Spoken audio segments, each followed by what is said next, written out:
আলম বাংলার আলম ভিক্ষুকের অভিনয় করে আপনাদেরকে দেখাবে। দেখেন তার ভিক্ষুকের অভিনয়। আপনার জন্য সময় 50 সেকেন্ড। রেডি? দেখেন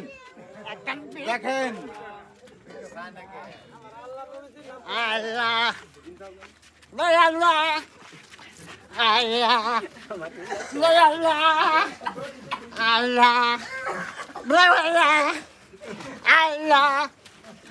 আল্লাহ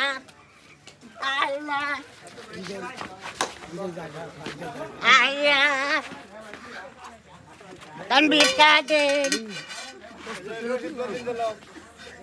বাংলার আলম ভিক্ষুকের অভিনয় করতেছে। বিনোদন মানে রশিদ ভাইয়ের পেজ থেকে 100 টাকা তাকে দেওয়া হলো ভিক্ষা। আল্লাহ আপনি ভালো করবো, আল্লাহ আপনি ভালো করবো।